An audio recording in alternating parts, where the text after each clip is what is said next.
Why did you get fired? My manager kept losing my class schedule. Worked at a Subway. I had class 2 days a week. Several times he put me on those days anyway.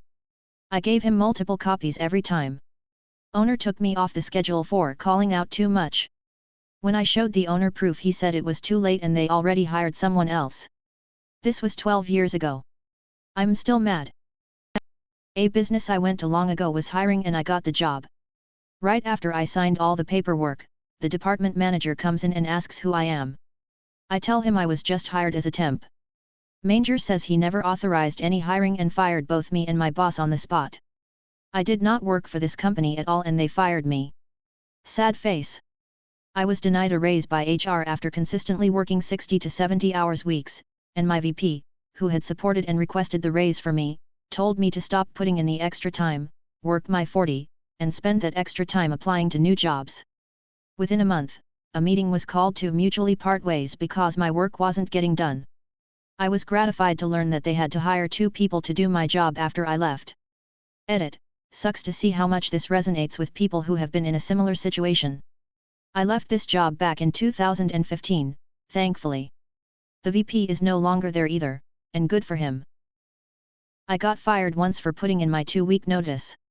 The only other time I've gotten fired was working for a trade company, during the first week.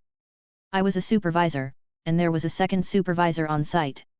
I got a call that my wife had been rushed to the hospital, which was literally less than a mile away. I asked the other supervisor if I could go to attend to her, and he said sure, no problem, I've got things here. Go. I returned to the job site later to find the boss there, and he let me go on the spot for leaving the team without a supervisor. He knew what had happened, and still fired me. I won't lie, that one kind of pissed me off. For doing my job too quickly and sitting down the rest of the time. Gas station cashier 3rd shift. Me, why should I stand when I'm the only person in the store? Manager, it's more professional to stand than sit. Me, then why do you sit in your office? This isn't why I got fired, but this is why I didn't get a job. I was 16 and looking to work at a Dairy Queen as my first job. My mom drove me to the interview and I was super nervous.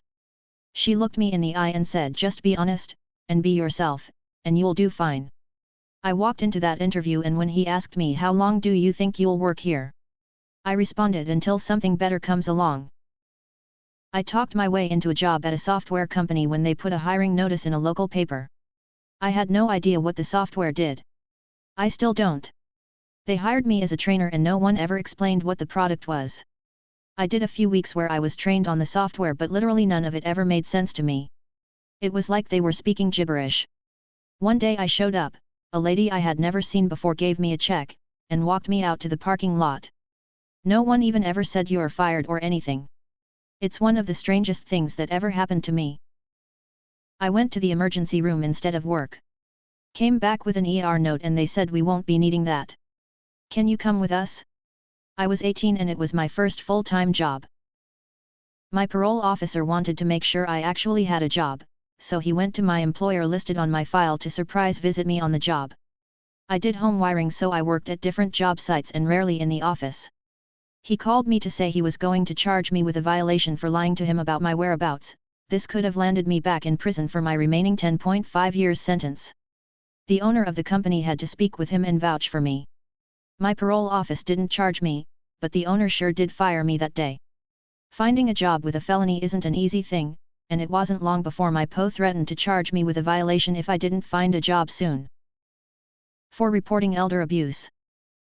I refused to come in 15 to 20 minutes early unpaid for my shift.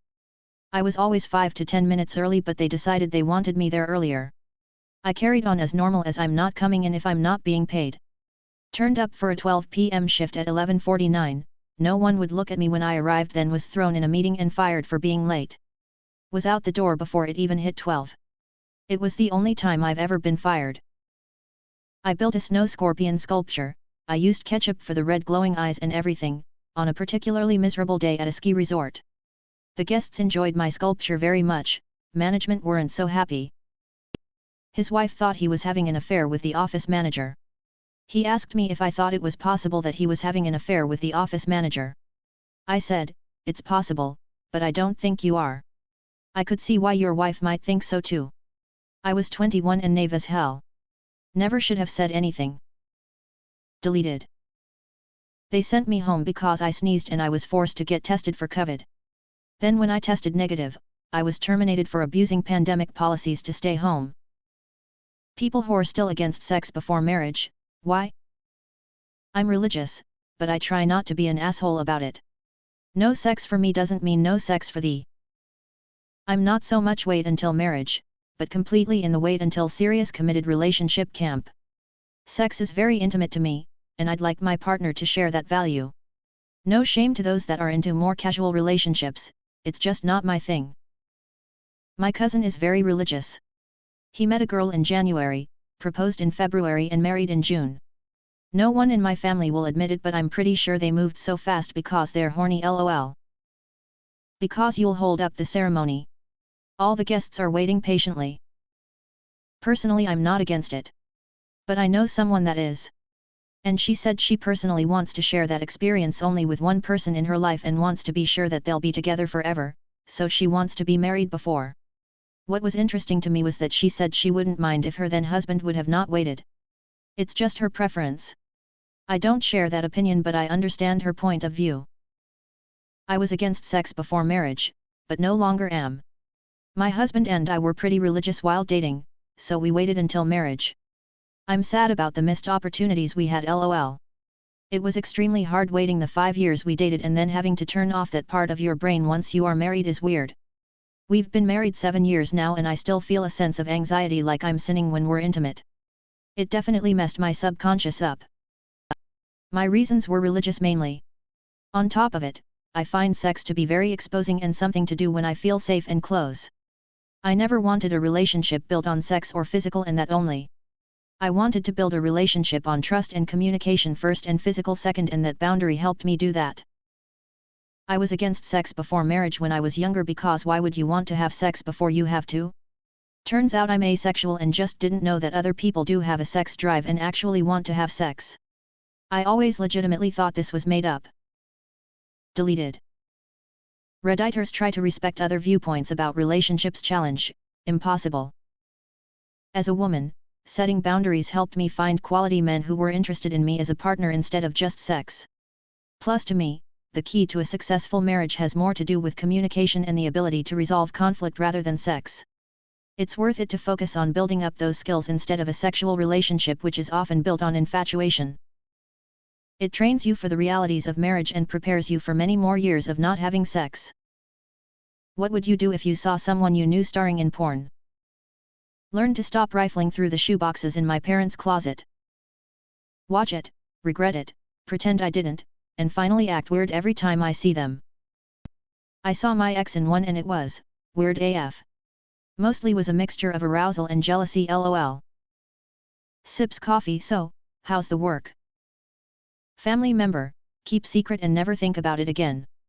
Friend, subscribe and never think about it again. Finish. I can answer this question from the other side. I, male, have done porn, and here's how some people who have found out have reacted to it. I had a group of friends find out, talk about it behind my back, and then decide to exclude me from the group.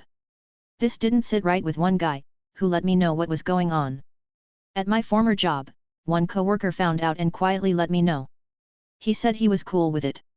Another guy found out, but this guy was in a position of authority, and he used it to block me from any sort of advancement. Apparently he was a hardcore Christian and finding out made him hate me. A different coworker, probably someone I don't know, reported me to HR and I was eventually fired. Some women I was seeing casually found out. One kept it secret but tried to drop hints that she knew that I never picked up on. Another sent me screenshots every time she found me in her own personal porn viewings, and said she got a kick out of knowing she was fucking a porn actor. One woman that I was seeing seriously got so mad that she emailed my mother with screenshots. My mother, of course, wasn't thrilled, but said, I don't like it, but what's done is done, just don't do it again. It depends on whether or not it's a family member or really close friend versus an acquaintance. In the first instance, I would turn it off and never tell them I saw it. If it's just an acquaintance, I would probably watch. At least some. Might tell them later, if it's memorable. Laugh at them for getting stuck in the sink or washing machine. Idiots. I grew up with Lena Paul. She probably doesn't care if anyone who knew her as a kid knows at this point.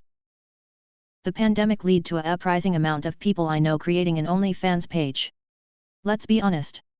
Would you pay $5 to see an attractive girl, or guy, you know naked? In my opinion, it was $25 well spent. Edit. A lot of people keep mentioning that you can find other stuff free online. Thank you. I am well aware the whole point of this is people you know in real life. Also $5 to see pics/videos is basically pocket change nowadays, so I don't know what to say beyond that. I should also mention that I was basically unemployed for the majority of the last 3 years. My friend actually does it on the side. I stumbled on one video and she immediately knew I knew because I was acting weird. One day she just says, "You saw my videos," and I said, "Yes, sorry, I didn't mean to," and asked me if I jerked off to it. I was like, "What? No, not me, never." We're still good friends, and every now and then she will tease me and ask if I jerked it to her newest vid yet. It's an interesting dynamic, our friendship. Edit. I am happily married and have no sexual interest in my friend. It is 100% a platonic friendship which I cherish as I don't have a ton of friends. Ask a lot of fucking questions. I heard that a young lady that I met through one of my kids was in a bad financial spot and started a fans-only account. I let her know what I had heard in casual conversation, discreetly. She was cautious to confirm at first. She was concerned about me having a lowered opinion of her, and at the same time that I might be a creeper. I told that my interest was nothing like that, but that I wanted to see my kids' friends, and my friends, succeed. In my previous career I was a pro photographer, and my current career required me to be rather adept with computers regarding hardware, software, and user configurations. I told her that if she needed any assistance to just ask. Hey, initial reaction was, "Okay, AI, so you just wanna see me while I'm naked working?" I told her that I'd really rather not see her naked, that would make things awkward, but if she had some technical issues with the website interface, the camera, or lighting or whatever, I'd be happy to help with pre-production, then GTFO. She was like, "Well, yeah, sometimes my audience complains about not being able to see and glare and stuff," so that led to a conversation about camera angles, lighting, using a video monitor, etc. We ended up have a couple such conversations over the next couple weeks. She asked me to come up to her studio, used to be the spare room at her house, to help her fix a lighting issue she was having. I initially agreed, but deferred because, well, people talk. I knew I wouldn't be up to anything, and was quite confident that she wouldn't be, either, but, as a rule, people can be jerks if you give them the opportunity. She suggested my kid, her friend, come over, too. She asked my kid, I verified that it was okay with my wife, and we went over and figured it out. I've been up there to help a couple times since then, and occasionally get calls from her to discuss opinions of new equipment. Over time, as business has picked up for her, we've upgraded her video, lighting, computer, audio and control systems. She's been doing it as her main source of income for over a year and a half, now. She's moved to a better house, and is in her second semester of school. She's a good friend of the family, and I couldn't be happier for her. I know what her screen name is, but have never seen her dressed for work, as it were.